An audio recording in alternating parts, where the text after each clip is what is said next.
Hello everyone, and welcome to my Stamina Templar PvP build guide. I view subclassing as an addition to the main class and not as a replacement of it. And I don't really see the appeal for myself to make every build the same with the same skills and skill lines. I want to still have those remains of class identity on different builds I play. I cannot imagine Templar without jabs, and it's really hard to imagine Templar without rune and ritual as well.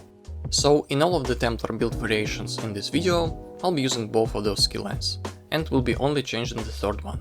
To be honest, I would probably still play pure Templar, but Beam is a complete crap on PvP right now, so after trying it a couple times, I'm absolutely done with it and have no shame replacing that skill line. With all of that being said, I'm still interested in my build to be actually good, and I'm not just playing two Templar lines for the sake of it. Because for some classes, going two original skill lines might be actually a bad idea. On other classes though, it's still OP, and Templar might be honestly the best example for it. Because Restoring Light is the best PvP healing line right now in my opinion, and Aedric Spear is also pretty damn good with all of the stuns, OP passives, and of course good old jabs. So in this video I'll be showcasing different Templar build options which I was trying out. And let's jump into the video. I'll start with sets, because they will be the same for every setup.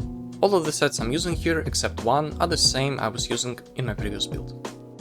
Balorgh, Seducer, One Piece Trainee, Wretched Vitality for better sustain, or Rallying Cry for more tankiness. And finally, the new set is Null Arca, because it's the strongest PvP damage set right now, and it's really fun and satisfying to use. Important note, if you are using Wretched, go with Lava Mandus, and if you are using Rallying Cry, go with Sharpened Mandus, unless you'll be able to sustain without it. Now to the skills. I will start with the backbar. Here I have Honor the Dead as my main burst heal. You can also use Healing Soul if you want. Ritual for OP heal over time and cleanse. You can play without it though if you feel like you don't need more healing. Vigor for minor resolve. Rune for major resolve, sustain and healing over time. Then it's either Elisas for major breach or Race Against Time for minor force and CC immunity. To be honest, you need them both, but on some subclassing options you will already have major breach, so there will be no point in using Elisas. And as my ultimate I'm using the Portal Guard. Now to the frontbar. Here I have jabs as my main spammable and source of major brutality and sorcery. Chemo Hunter for major surgery and prophecy. Here you can also use Ulfstilt's contingency with the same effect. And Toppling Charge as my CC skill, which is also a gap closer and it gives me major protection after activating it. You can also use Javelin here, but I prefer to play with Toppling Charge. And the rest of the skills will be different depending on what subclass you will choose. Now let's get to subclassing options. I've tried multiple subclasses on Templar, and I think one of them is a clear winner, other one is very fun and decent option, and the rest too I'm not a big fan of personally, but they are decent too, and I might just as well talk about every one of them quickly. Templar Plar DK is a very viable option. However, why I personally don't like it as much? Mostly because with DK dots I play on DK and I don't really want to play with them on Templar. Also, the way I play Templar with Toppling Charge, I don't really like to first charge to someone and then press Major Breach. I kinda want them already to be debuffed. Other than that, it's a good choice if you like to play like this. You can use Deadly, Null Arca, Dragon's Appetite or Drogorkin, all good sets. For skills, I was playing with Noxious Breath and Venomous Claw. Other morph of Claw works too, for more healing, and you can also use Flames of Oblivion instead of Chemo Hunter if you want. Templar plus Nightblade. My issue with this build is that I don't have enough bar space to put all the OP Nightblade skills. I'm choosing between Bow Proc and Execute, and if I'll take both, I'll have to drop Race Against Time, but I got used to it and now really like the skill. Also, Reap in Cap and Surprise Attack.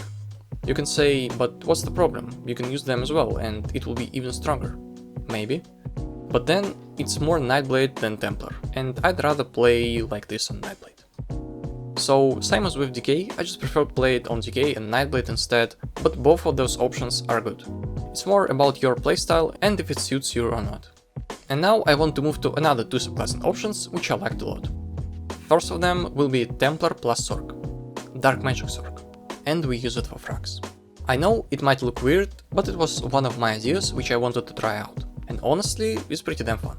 You have OP burst and pressure because frags hit hard and proc every other couple seconds. At least that's how it feels. I personally don't play max Sorc or not using frags anywhere else, so it really makes sense to utilize that skill on some build for me. Quite unique and unusual way to play Templar. From passives we're also getting cost reduction of stun and max skills and minor prophecy. And finally, my favorite way to play Templar right now is Templar plus Warden. I know this one is kinda closer to meta and other people already were doing it. For me though, I didn't really pay attention to it that much and kinda forgot about it. But recently I decided to give it a try, and I can tell that this is the best subclass for Templar in my opinion. Hits really hard, plays really nice, and it just feels right. Good passives as well, such as 5% crit for every Warden skill, 20% mag and stun recovery, healing after using Warden ability, and ultimate generation. From animal companions, I'm using Shulks for major and minor breach, and also for OP burst damage. Warden wings you can use instead of race against time if you want minor evasion instead of minor force. Keep in mind that you will get 5% crit damage increased anyway for every animal companion's ability slot. So by not using race against time, you won't lose as much as you would on other classes. Also, you will heal every time after using wings and generate ultimate, so choose whatever you prefer the most. With Warden, I like to use Execute, either dual wield one or two-hander one. By the way, two-hander playstyle works really great with Warden subclass, so that's another good thing about it. Other two skills you can use are Flies for dot damage instead of Execute for example, and Netch for more sustain, but for that you'll need to drop Ritual, which I don't really want to do. And we have Cleanse on Ritual as well, same as on Netch, so once again choose what you like the most here.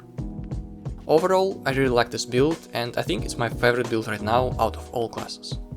Although we lost Beam, there is a few strong replacements for it, and Templar still feels like Templar, and it's the most important thing in my opinion. And that's it for now. Be sure to try out different sets, skills, subclasses, and have fun. Thank you all for watching.